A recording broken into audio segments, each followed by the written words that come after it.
Hello, people of the internet. It's Lucinda here. Whew. It has been a week, as I'm sure it has been for most of you.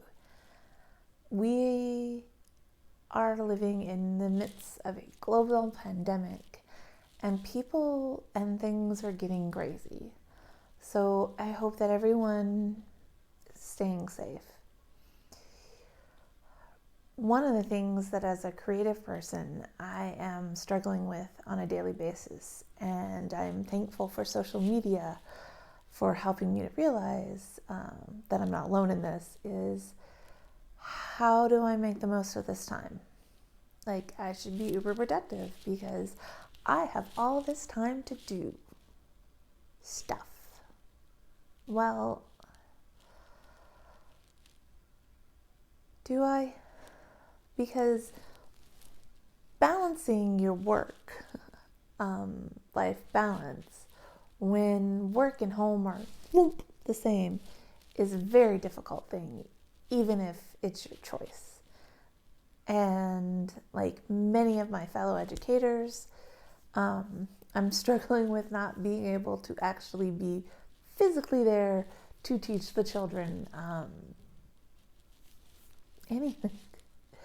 It's crazy. I do virtual storytelling, and but it's like it doesn't end. And I mentioned that last week. But I think the thing that we all have to do in this crisis is just survive and get to the other side as healthy as we can. And for some people, that may mean you're gaining the weight that you worked so hard on back, or that the really uber productive and creative cycle that you had going slows down a bit so you can take care of your mental health. I think that's paramount, that you have to take care of your mental health and your physical health. I'm lucky I live someplace where I can get outside every day and take my dogs for walks.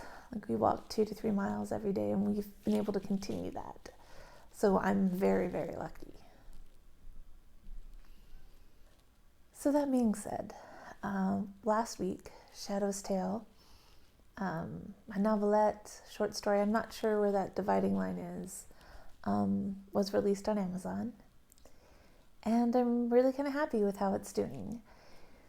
Yeah, sales could always be a bit bigger, but I released it on a day that I did not know there was going to be an Amazon boycott.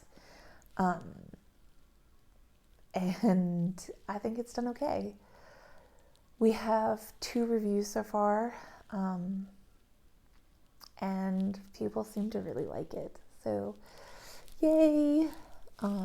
This also means that I still have to work on all my other projects while promoting Shadow's Tale, which is kind of a how do I do that? So I've reached out to friends to ask them to share it if they like the book, and that's helped. So yeah, I don't know. It's still very crazy. One of the things that about reviews that I think is important to mention is early on in the process of writing, especially if you're a self-published writer, your reviews are going to be by friends and family, and I love my friends and my family, but sometimes those people maybe feel like they have to give me a 5-star review. They don't, and I'm blessed in a way because they haven't always just been like, yeah, you did good, 5 stars. A very good friend of mine for my first project gave me 4 stars. And then he wrote me and explained why I got those 4 stars. And you know what? I wasn't mad. Was not mad. Yes, I would love the majority of reviews to be 5 stars. But if someone honestly takes the time to leave a review for me, I'm thankful. One of the best reviews that I got for Bloodchild was actually, I think it was a 2 or 3-star review. It was very low. And they were like, this book had so many typos. And my reaction was like, yeah, I don't know enough about editing when I released that book to know that I needed multiple rounds of editing, how to really talk to an editor. I didn't have a good relationship with the editor of that book. Shadow's Tale was a completely different story. My other reaction to that review was, could you just please tell me where they are so I can go back and fix them? Because I am more than happy to fix those mistakes.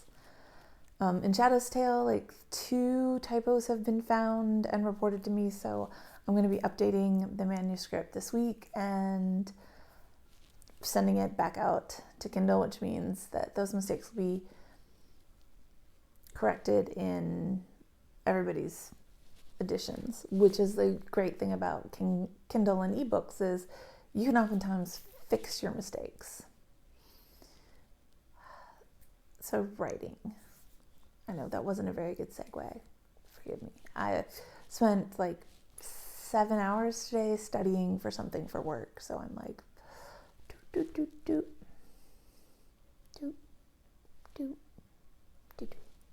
That's literally the conversation that's going on in between my brain cells right now. There was someone on Twitter who I'm getting to know on the Twitterverse. As best you can get to know someone on a platform where you're just typing words. And they were like, they didn't know what to write about. Should they write the good stuff, the bad stuff? And I was like, write it all. Once I started doing more of the just writing the story and letting the story come out and accepting my stories for what they were and myself for who I am, the better my writing's gotten. And that's a process of growth. I'm not afraid like I was. Like, there was serious fear in my heart when I released Shadow's Tale because Shadow's based on a real cat. And I was afraid, what if people think that this story about Shadow is like 100% true and they get mad at me? And then I couldn't let go of the story, so I wrote it anyway. So far, so good. So I guess with that, I'm just kind of saying, with this whole video, I'm kind of saying, take care of yourself. That's important. Accept criticism. Look at it for what it is. Although with that, if people are being really nasty, just be like, okay, that's more about you than me. And third off, let your weird shine. Accept yourself for who you are. It can be a totally beautiful experience, and for me so far it has been. So I really, really hope that you guys are staying safe out there, and please stay spooky.